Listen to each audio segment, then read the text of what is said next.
Being debt-free is keeping you poor. Not debt-free as in solvent. Debt-free as in unarmed. You gave up the only tool that lets a man with nothing buy something that earns. And you did it because a rich man on the radio told you it was virtue.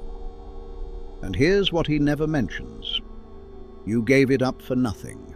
You paid interest today. You just didn't notice.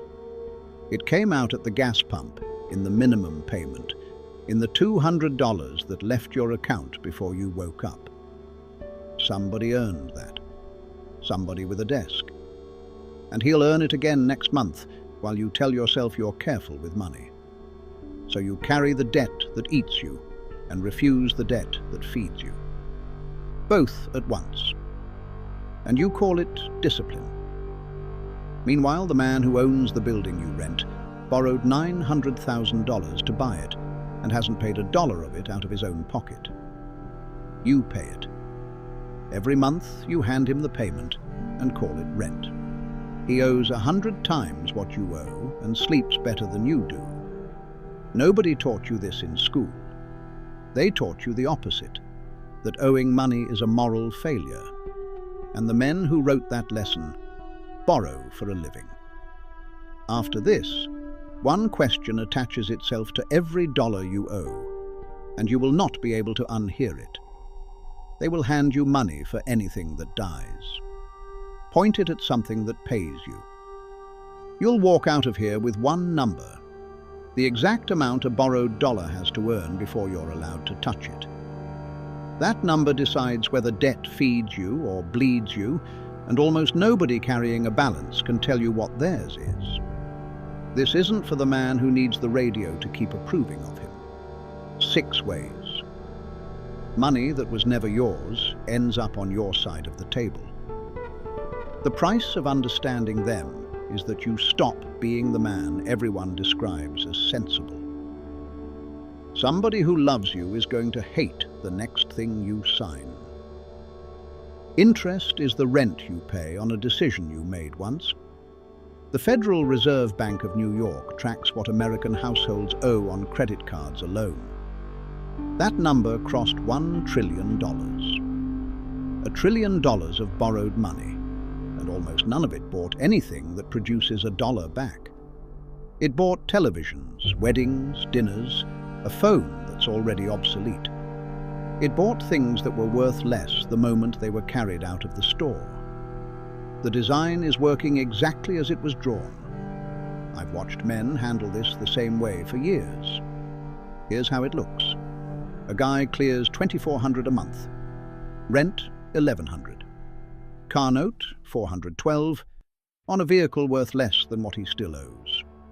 Card minimum, $190. And the balance hasn't moved in 2 years because the minimum is built so it doesn't move. Phone, $70. Insurance, $140.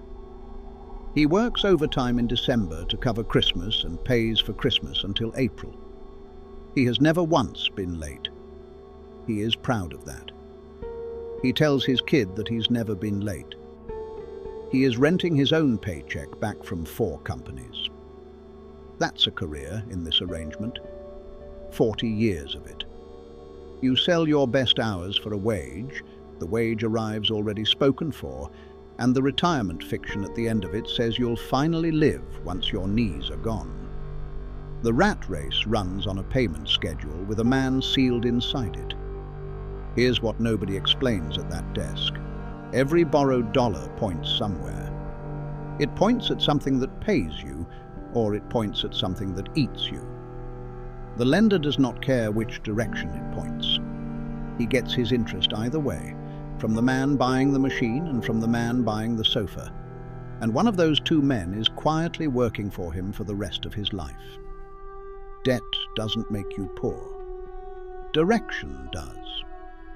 The man who owns the laundromat where you wash your clothes borrowed $60,000 for those machines.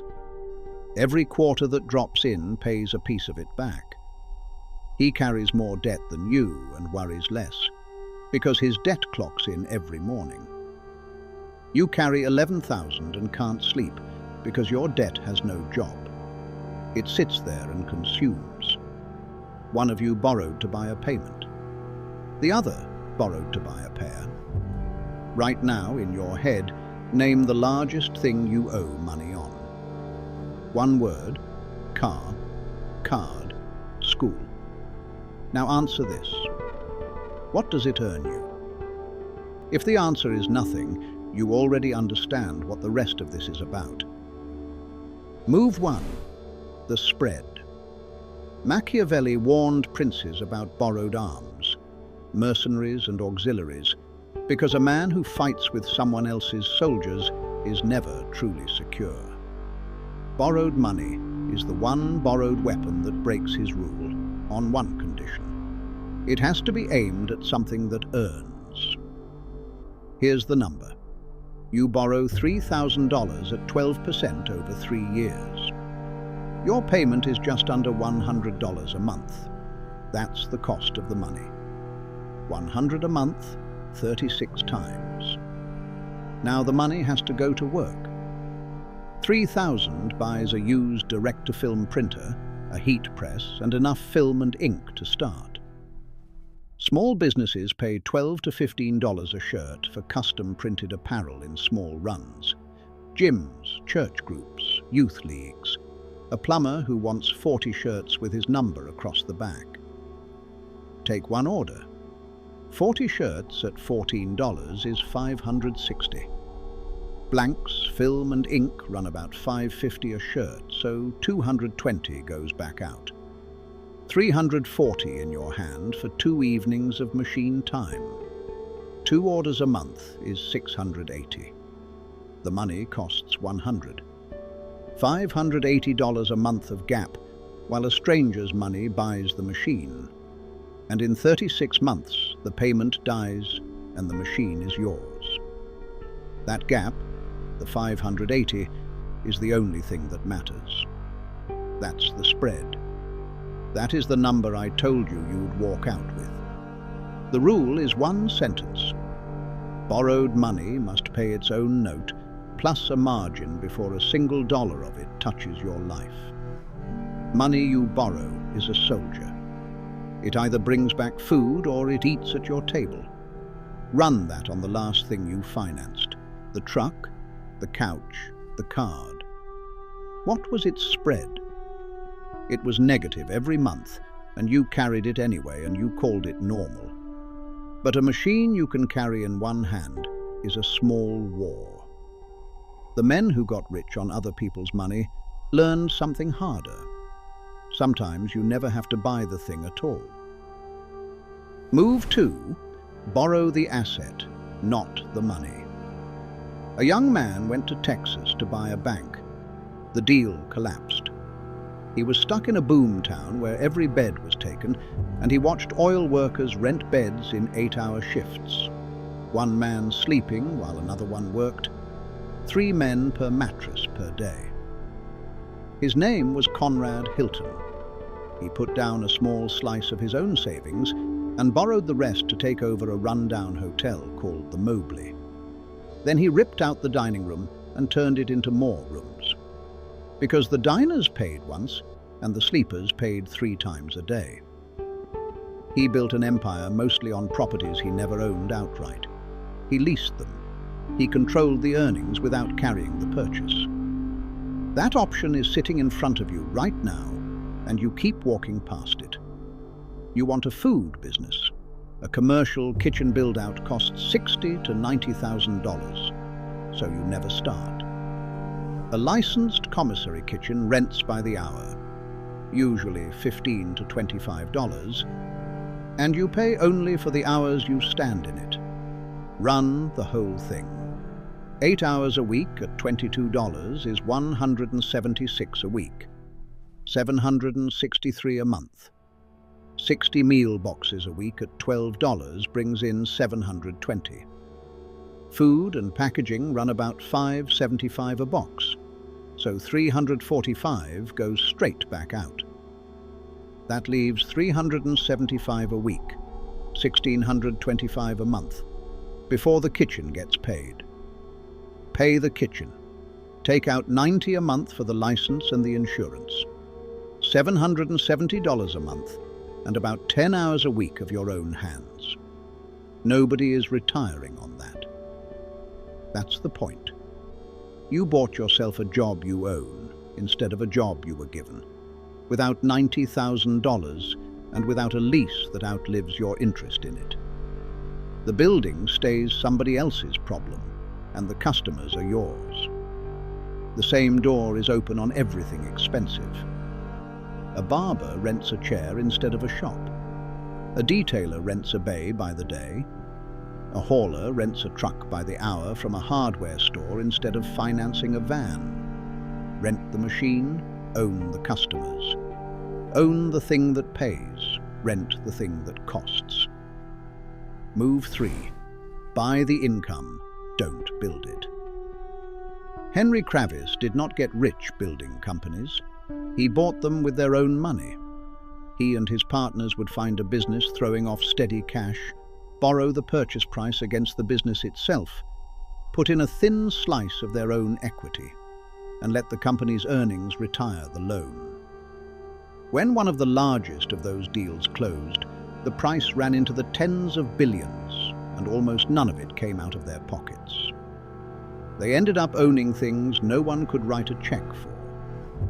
The mechanic underneath that transfers down to your level exactly. There are laundromats, lawn routes, car washes, mobile welding rigs, and cleaning contracts for sale in your town right now, owned by men in their 60s with no children who want them. Most of them will not sell to a bank-financed buyer. They will carry the note themselves. A route or a small shop that nets $30,000 a year sells for around $60,000. 2 years of earnings, which is where these deals actually trade. You put $10,000 down. The seller carries $50,000 at 8% over 5 years. Your payment is about $1,014 a month, $12,000 a year. The business earns $30,000. The loan takes $12,000. You keep $18,000 a year on $10,000 of your own money, and in 5 years the payment dies, and the whole $30,000 is yours. The Federal Reserve's household survey shows the median homeowner is worth roughly 40 times the median renter. Not because homeowners earn 40 times more, because they were allowed to buy one leveraged asset once with someone else's money and hold it. Imagine what happens to a man who does that on purpose, with something that pays monthly instead of something he lives in. They'll tell you that's risky. What they won't tell you is who's already doing it. And these deals do not sit on a website waiting for you. You find them by walking in and asking the man directly how much longer he wants to do this. Half of them have been waiting years for somebody to ask. When one says yes, you want 3 things before you sign anything. The last 2 years of bank statements, not the numbers he says out loud. The list of customers and how long each has stayed. And the name of whoever actually does the work. Because if it's only him, you didn't buy a business. You bought a job with a payment attached. None of that matters until somebody agrees to fund you.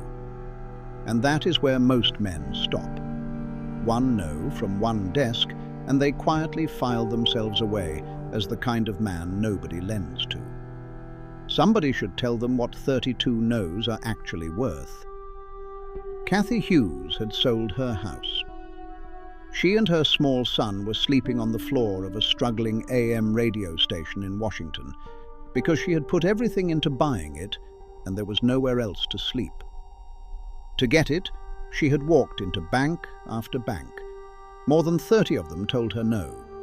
Wrong sex, wrong color, wrong neighborhood, wrong asset. The 33rd loan officer, a woman, signed. She sold advertising herself, on air all day. Then she bought a second station, then a 4th, then 20. Kathy Hughes ended up running the largest black-owned broadcasting company in the country and became the first black woman to head a publicly traded American company. 32 men with desks were wrong about her. She only needed one to be wrong in the other direction. You will be told no. You are not being told you have no value. You are being told that man cannot see it. Move 4. Refuse their verdict on you. A young man sat in a university library reading default studies on corporate bonds, the ugly ones, the ones the big banks refused to touch and priced like garbage. The data said something the banks had never bothered to check.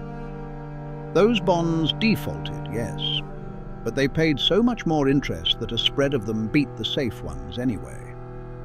The market was pricing shame, not risk. So he started financing the men nobody would finance. Outsiders, immigrants, guys with no pedigree and no country club and a real business. He handed them money the establishment had refused them, and some of those men turned around and bought the very companies run by the men who had refused them. He went to prison in the end. The market he built never went away. So answer this one honestly. Who decided you weren't worth lending to, and what did they actually use to decide it? A credit score measures how well you handled money that bought nothing. Move 5. Make the price of money fall. You are paying too much for money because you look like a consumer. Every rate you've ever been quoted was a judgment about what kind of borrower you are, and that judgment is built from paperwork, not character. Change the paperwork and the price of money falls, sometimes by 20 points. Here's the ladder in order, and none of it needs savings. Open a business bank account with an EIN, which takes minutes and costs nothing. Put the earnings from whatever you're doing through it, even if it's $400 a month from a lawn or a laptop. That account is the first evidence that you produce instead of consume. Then take supplier terms. This is the part almost nobody uses. Wholesalers and distributors sell on net 30. You take $2,000 of inventory now and pay in 30 days.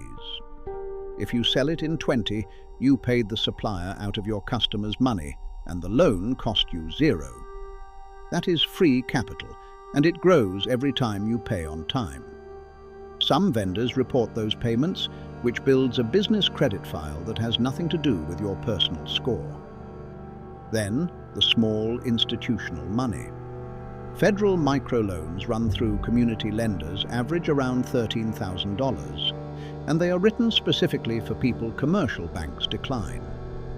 Community development lenders exist for the same reason.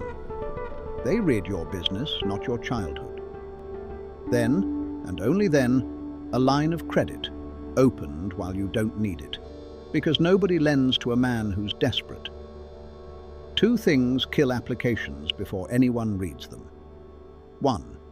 Your business money and your grocery money moving through the same account, which tells the desk there is no business. 2.